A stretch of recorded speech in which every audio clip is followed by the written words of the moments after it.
Welcome to the Kickass Couples Podcast. This is the place where we help committed couples who want to level up their marriage experience newfound clarity, hope, and confidence. We're Matthew and Kim, co-hosts and husband and wife. In 26 years together, we've seen a lot and never thought it could be as good as it is right now. We're here to help you successfully navigate the messy, dirty, and wonderful world of marriage. We believe all couples deserve and are capable of experiencing an extraordinary and fulfilling marriage. And each week, we're bringing you life lessons from real-life successful couples to help you grow and strengthen your relationship. We'll get started right after this message. If you want to learn how to experience the best, most fulfilling year of your marriage, we invite you to pre-order Matthew's new book, Kickass Husband, Winning at Life, Marriage, and Sex. You can get it at MatthewPHoffman.com. Again, that's MatthewPHoffman.com. And now, back to the show. Welcome back. If you've been listening to the Kickass Couples Podcast, and if this is your first time, we're glad that you are here with us today. We get to do a recap on Vinnie and Trish Biondoletti, which is episode 11. Incredible episode of someone that was married for quite a long time, started at an early age, and overcame a lot of history and a lot of challenges in that relationship. So we're excited to share that with you today. If you haven't watched the full episode, please go back and check it out. It's one you don't want to miss. It was kind of a special relationship because these are some of my wife's best friends, sorority member of hers from Key Largo, where she grew up. I've known them 27, 28 years, and she's known, how long have you known Trish and Vinnie? You grew up with them. Trish and I started, I want to say it was fifth grade fourth or fifth grade when I met Trish, and we were actually really good friends at that time. And then we went to separate schools after that for a little while, but then came back together. I think it was middle school. And it's been a wonderful friendship, and one that I'm just so blessed and so grateful to have. So yeah, this was a great interview for us. High school sweethearts. They have been married 37 years. Wow. And they just have a real love, genuine love and appreciation for one another. They support each other. They believe that they're stronger together. And they just find a lot of joy and a lot of They just find a lot of joy in each other, and they bring a lot of fun and laughter and just a great time with kids and grandkids. I agree. And what's so cool is Kim knew them before they say they started dating really when they were 14. So Kim had a friendship at least a couple of years before the love affair started.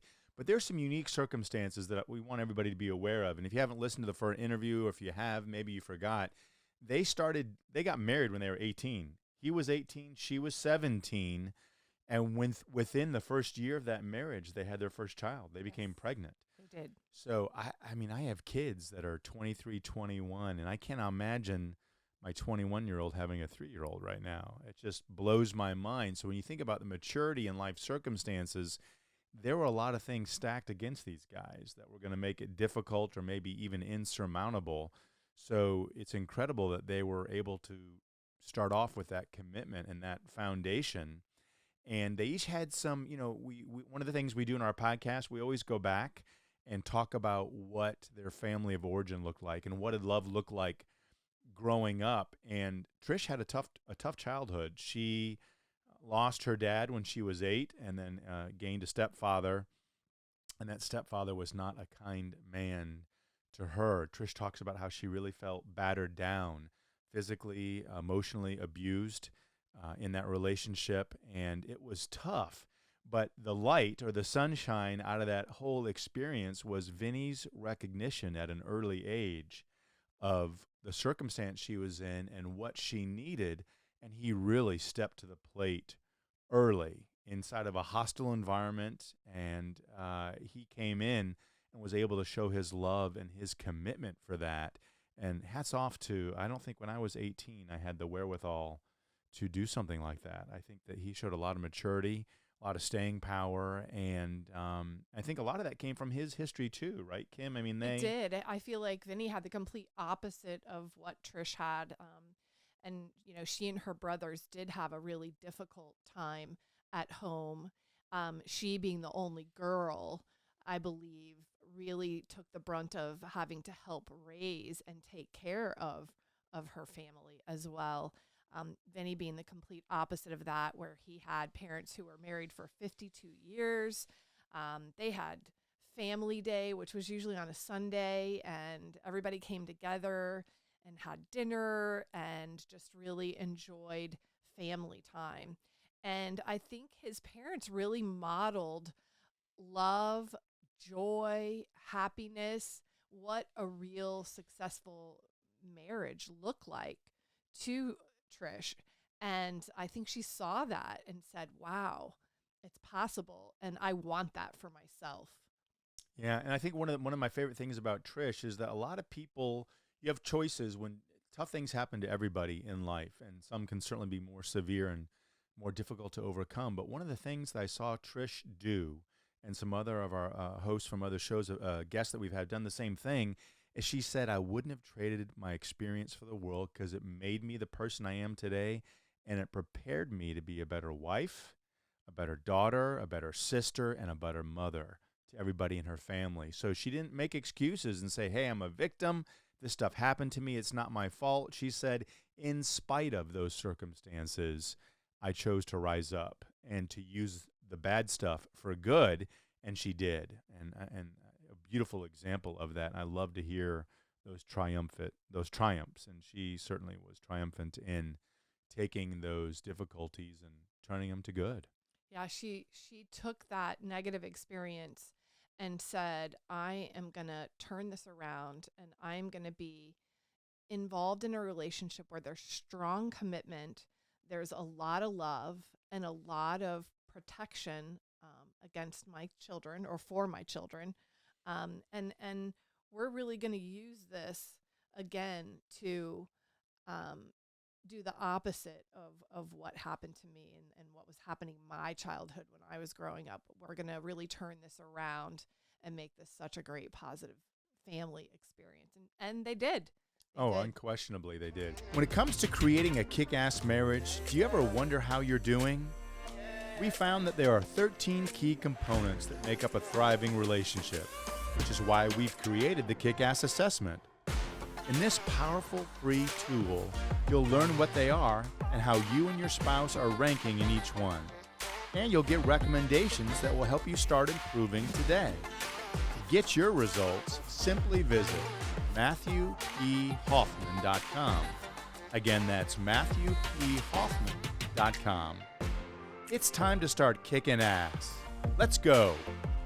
And it's cool because, Kim, I mean, for you and I think most every couple can say, hey, there's stuff that we experience that we want to use, and there's stuff that we experience that there's no way in heck we want to use, right? You bring some stuff and you leave some stuff and say, we're definitely not doing that. And I think they had a great example from Vinny's family of what they wanted to do and how they wanted to do it. But Trish said, hey, I didn't want to recreate what happened to me, and I wanted to make sure my kids saw differently. And beautiful example, and that kind of led into how they communicate with each other. And one of the things, I think Trish said this, and I think Vinny echoed it as well when talking about communication. She said, if you're secure in your relationship, then you can talk about anything, right? If the commitment is strong, we've talked about that safety net, right? You know, commitment is like the safety net under a trapeze artist. If you know there's a net there, then you're not afraid of trying stuff and maybe falling, because it's not going to kill you and take you out. So she said, all things can be brought up in a strong relationship together, because she wants to make sure that if they're suppressing and not talking about things, that's a problem. And you don't want to bury it and try to make it go away. But she wanted to make sure we're going to bring stuff up. We're going to talk about it because we're secure with each other. So we should be able to have a loving conversation, right? It doesn't mean that is a disrespectful or there's a profanity, and we'll talk more about that later. But she said, you got to bring stuff up. And, first it's their relationship, the two of them, when they communicate. and they want to then make sure that they're modeling with their kids and setting them up for success and having those family times, family dinners like they grew up, they did with their kids. Sunday, she goes, we first love to be with each other, then we love to be with our family, and then everybody else comes after that. And I love that. I love that philosophy. I think that's one you and I have adopted as well, that while we love and adore our children, they are not the center of our family. We come first. Our relationship, the foundation of our relationship comes first, and they are welcomed additions to that. And we are better for that. We have a better marriage for that. And I believe that they are just emotionally and they're just stronger for that. No question about it, because if the kids are the center of the relationship, as the kids come and go and change, what happens to the relationship? And I think if you guys are out there, yes, we love our children and they're important to us, but there's no doubt unequivocally that Kim's and my relationship is the most important relationship in our family. Because if we're solid and we're happy and we're strong, that can't help but cascade to our children, our in-laws, our outlaws, everybody else that's part of that family experience. And I think the Biondolettis, Vinnie and Trish, do that beautifully. We try to model that. It's not always easy. There's challenges, right, Kim? I mean, sometimes what get in the way sometime of those things? I remember Vinnie and Trish talked about that and had to deal with that. Yeah, I think that, in their case, they were a really young married couple, and Vinnie was trying to establish a fishing charter business and lobstering, and he had a really demanding job. And in an effort to do that, it meant that he had to spend most early mornings, daytime, and in a lot of cases evenings away from the family. And so their time together was just snippets of time, maybe throughout the day in between charters.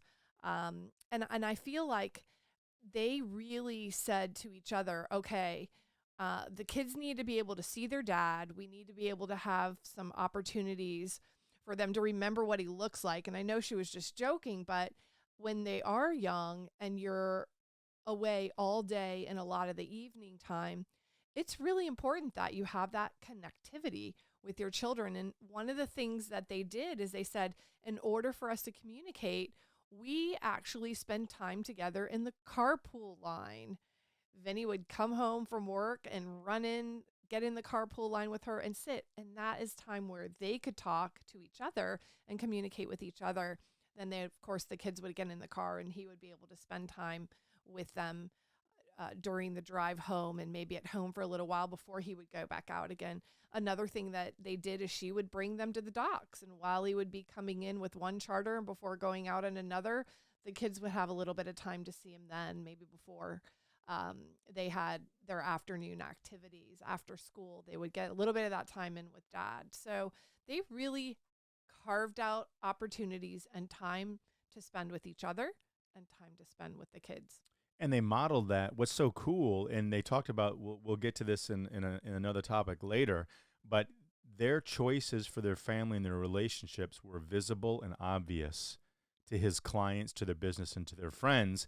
And that was a good thing because it spoke to what kind of people they are by the steps they were taking for the strength in their relationship. And one of the things I think that led so strong in their communication and showed their commitment is Vinnie was incredibly sensitive to Trisha's needs and her reality, right? You got to be aware of your spouse's reality. And he knew that she grew up in a volatile, hostile, not so positive environment with a lot of yelling and screaming and maybe some words that weren't quite loving and kind. So he knows that she can't handle that and that he doesn't want her to have to experience it. He's sensitive to her trigger from her childhood and her growing up. And so he's aware of her reality and she's aware of his reality in work. And they lovingly navigate that to give the other person what they need and respond in a way that's going to support and encourage. And, Trish said that you got to allow your spouse to have their emotional time We're all going to have gray days and blue days and maybe be fuming or upset or just need to vent. Whatever it is, you need to allow your spouse that time and understand that it's not something you have or have not done, but it's your task to figure out how can you be most supportive. Do you need to fade away? Do you need to pull up alongside them, put your arm around them, right, and learn that dance? And I think that's something that they've done beautifully that has really allowed for the strengthening of their relationship over 37 years. I agree. And Trish said that, it's important you understand that there's 2 points of views, right? She believes that in general, women have a different set of emotional needs than men do. And that she was surrounded by her whole life growing up a lot of brothers. And then now she has a husband and she herself had 3 boys. So she has a lot of males around her. And she knows and feels that she has different emotional needs as a woman. And that it is important that you're right. There are 2 realities there. There are 2 viewpoints going on there. And, she needed to have a little bit of a different approach. She needed to be able to say, maybe before bedtime, she said, when they have quiet time, you hurt my feelings. And this is what happened today. And this is why I'm feeling this way. And so you really use that time to have that really good, open communication with each other and allowing her to express herself and her needs. Right. And she talked a little further about her needs when she's looking at our pillars and said her favorite pillar, the one that she feels is most important, is intimacy. Touching, being close. She said, we don't go to bed any night where my foot's not on him, his foot's not on. There's an arm. There's always some kind of physical contact because it gives her security. And she feels close to him when they're able to do that. And guys, we've talked about this before. Intimacy can mean sex or sexual relations, right? But it's one of many things. And that may be a natural outpouring of what happens. But to Trish, her intimacy was physical closeness, comfort, and security that came from being close. It was the reassurance that she got from Vinnie. Yeah, sounds like a love language to me. Yeah, most assuredly. And then when we asked Vinnie the same question, he said his pillar would be selflessness. And one of the things that he used was Trish as his example. He said that she puts everyone else first, family, friends, her community, and that she is a real servant leader, and that has motivated him, and that he has learned a lot from watching her serve others, and that has really stood out to him as an important pillar in his life.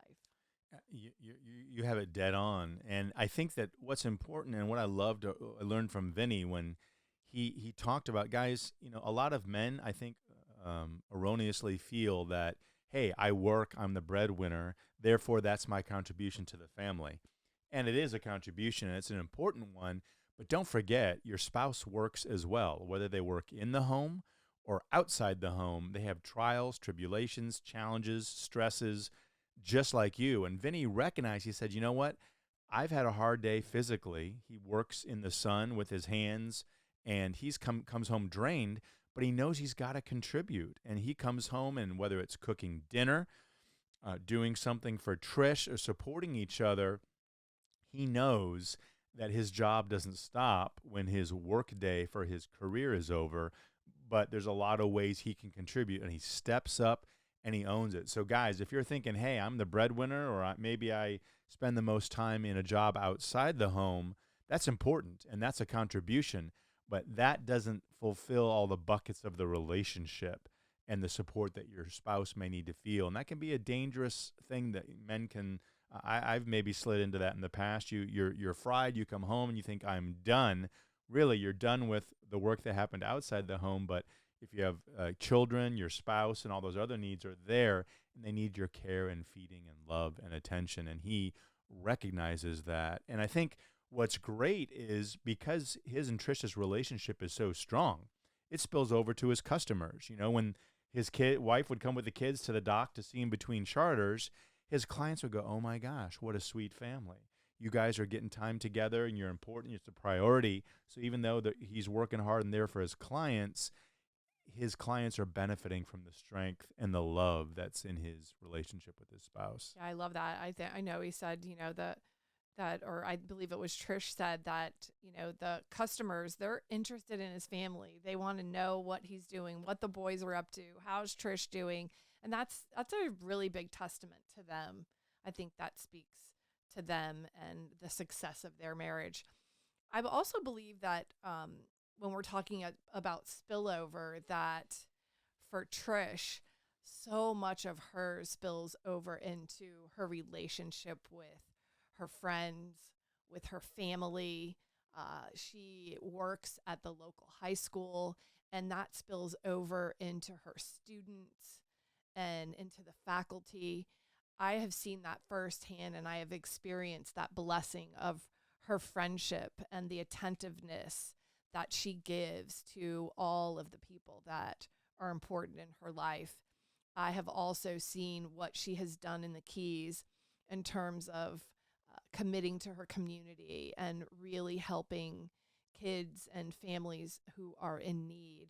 She just has the biggest heart, and she truly is selfless.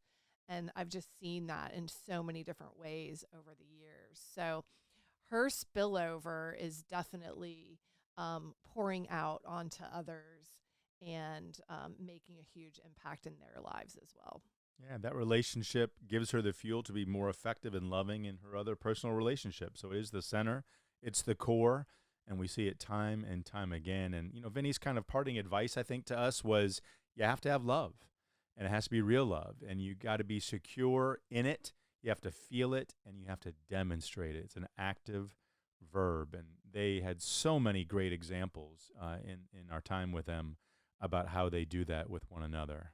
They're a really special couple. They, again, been married 37 years, married at a super young age, had a child right away, and just dealing with all of those things as someone that is in or just coming out of high school. I think that alone has just showed their commitment and all the other pillars that we talk about, just the way that they have been able to live up to those and express those in their relationship. If you have enjoyed this recap of Trish and Vinnie, I hope that you will go back and listen to episode 11 in its entirety. It's one that you don't want to miss. If you want to go back and listen to this, go to Kickass Couples Podcast, where you can listen on iTunes, Spotify, YouTube, or wherever you tune in to listen to your podcasts. Again, that's Kickass Couples Podcast. Thanks for joining us today, and remember that happily ever after does not just happen. We'll see you back here soon. That's all we've got for this episode of the Kickass Couples Podcast. If you like the content of this show, you'll love Matthew's upcoming book, Kickass Husband: Winning at Life, Marriage, and Sex. To receive a digital mini book of quotes and images from the book, all you have to do is rate this show and leave a review in Apple Podcasts, Spotify, or wherever you tune in to listen. Then email us a screenshot of your review at podcast@kickasscouplespodcast.com, and we'll get it over to you right away. Until next time, remember, happily ever after doesn't just happen, it's on purpose.